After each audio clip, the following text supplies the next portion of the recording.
Well, we're back this week for another edition of Te Akau TV, joined today by Ben Gleeson. Ben, all things over in Melbourne seem to be going pretty well at the moment. Yeah, you could say that. It's been a pretty unbelievable spring so far, let alone last week, to have 4 runners from Friday to Sunday for 4 winners, including winning 2 stakes races. Doesn't get much better than that, especially with some of the odds that they're at. You know, they weren't too fancied in the market, but our horses are running, to our expectation, but much above market expectation, which is great. And we're at 9 winners for 24 runners at the moment, which is roughly 24, 25, which is a unbelievable feat from our team. So thrilled with the way things are going. Absolutely airborne, some would say. But let's talk about those winners of the last week in Australia. So Cranbourne Friday night, Al Paramore, she shapes as a nice filly heading towards some of those staying features during Cup Week. Yeah, she is. She looked to relish the step up to 2,000. Still very raw.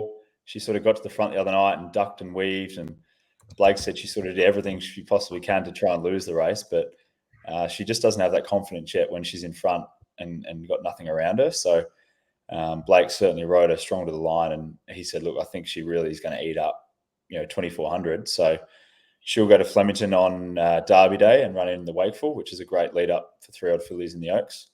And hopefully we can get some black type with her. And we're probably going to ride her cold now and let her attack the line and see if having horses in front of her and her getting there last minute will be the hopefully the devastating factor. And Bellatrix Star, she seems to keep improving. We knew she was talented from her feats in New Zealand as a 2-year-old, but she's obviously started to show her true worth over in Australia, winning her last 3 runs, the Group 3 and then the Group 2 there at Caulfield on Saturday. Where's her limit, Ben? Hopefully it's beyond a Group 1. To have what we think is a good chance in a Coolmore,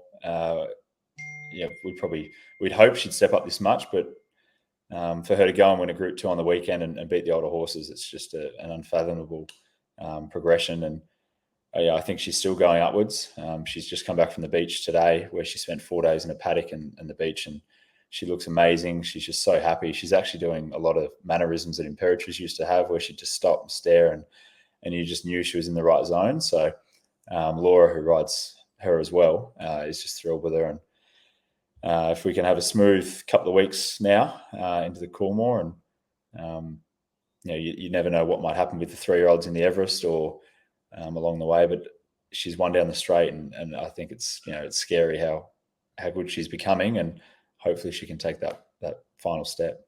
Yeah, it'd be interesting as a filly against the boys and a lot of those colts as well. So all eyes will be on her there in the Coolmore on Derby Day at Flemington.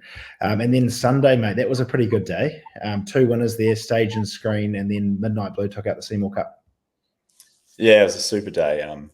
Seymour's actually my hometown, so it was really nice to go home and win our local cup.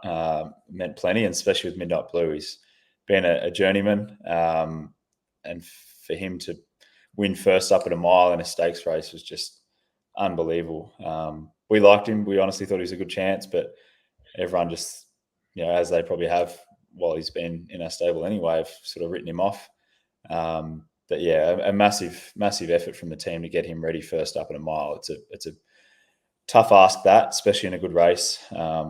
He hasn't won over that sort of course for years, And then, Stage and Screen, she's a very promising filly. For her to win the way she did, I think they ran nearly a second quicker than both the older horse 1,200-metre races that day, which for a filly on debut holds her in pretty good stead. And given she's by Ace High, she's going to love getting out to 1,400, which she will during Cup Week. And hopefully she can, she's an immature filly, but hopefully she can keep together and progress to 1,000 guineas. Excellent. So if you'd keep an eye out there on over the next couple of weeks, Caulfield there on Saturday, Ben. 3 runners take their place. I guess kicking off there with the filly Exuberance in the Group 2000 Guineas prelude over 1,400 metres. Draws barrier 9, has the Magic Man Gel Marrero on board. She was pretty good on debut there at Geelong, and then did the job well there to win at Cranbourne a couple of weeks ago. Yeah, she's a really progressive filly. I'd say the last couple of weeks she's come on so much. Just she wanted to do things a little bit vigorously in the past, get it over and done with. And she's slowly coming around to learning to build through her work and showing us that she's going to get 14 to a mile. So it's going to be key for Jo to get her to settle from that wide gate. Hopefully she doesn't sort of overdo it or get posted 3 wide without cover. But yeah, in an ideal world, Joe's got amazing hands, so we were thrilled to get him. We thought that they'd go perfectly together, and if he can get her to settle and switch off, I think she can really let down strongly. It's a very good field, mind you. We're going to get a good idea where we're at with her anyway in this race, and yeah, be thrilled to see her running through the line. Excellent. And over to race number 7. So we go bang, bang, bang here in race 6, 7, and 8. So race 7's the Group 2 Millennium Sprinter over 1,000 metres. Sans Doot takes her place in this field. Obviously, Mickey D's got a pretty good affinity with the mare. She hasn't seen Caulfield before, Ben? No, she went there Tuesday morning and had her first gallop there just for a day out and experience, which was great for her. But she got around nicely. Mick was in the saddle. He was happy. She's in awesome form. We've got her as good as we've had her this prep, and again, it's probably since the autumn when she was winning. Her coat looks great. She's fresh. She misbehaved on Tuesday morning, which is a good sign for her. So, it's a good race. She's going to have to really step up to win this one, but hopefully they go fast in front and she can be flashing over them late. Excellent. And race 8 there, the Group 2 Tristark Stakes over 1,400 metres. Quintessa, I guess the rain came there at Flemington in buckets, and you probably didn't have a dry shirt or suit that day, Ben, but that might have affected her run somewhat going into that race there a couple of weeks ago. Yeah, it was just, I know she's run on heavy ground in New Zealand, but it's just different ground when you're running against a better quality horse as well. Horses tend to get found out a bit easier, and Mark was made a good point to me. These mares, they get a bit older and they appreciate the firmer footing, and that's certainly Quintessa.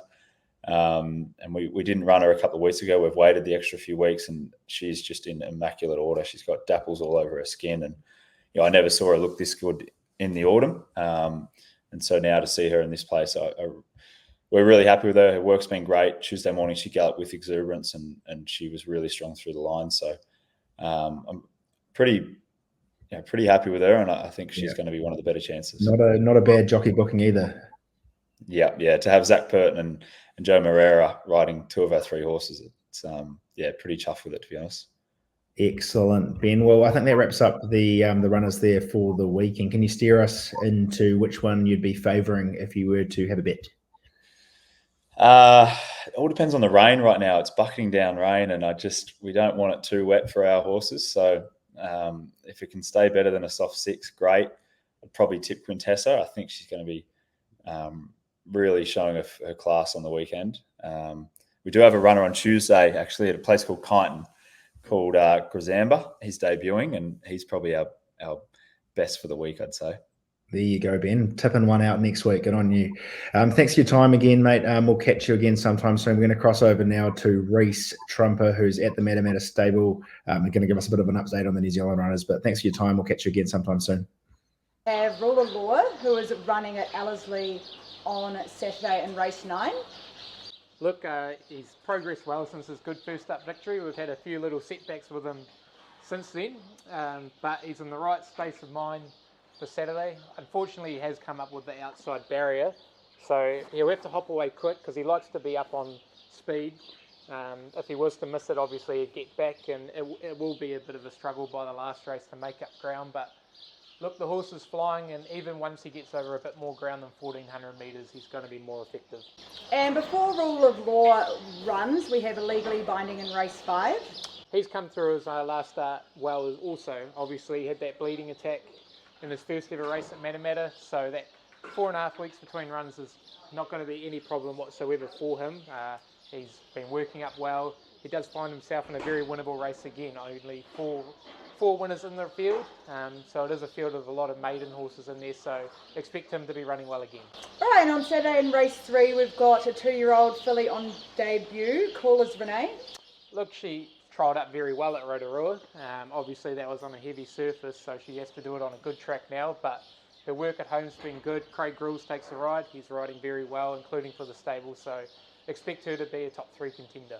All right, and down to the South Island on Sunday at Waverley, we have Mezzabine in the Waverley Cup Race 7.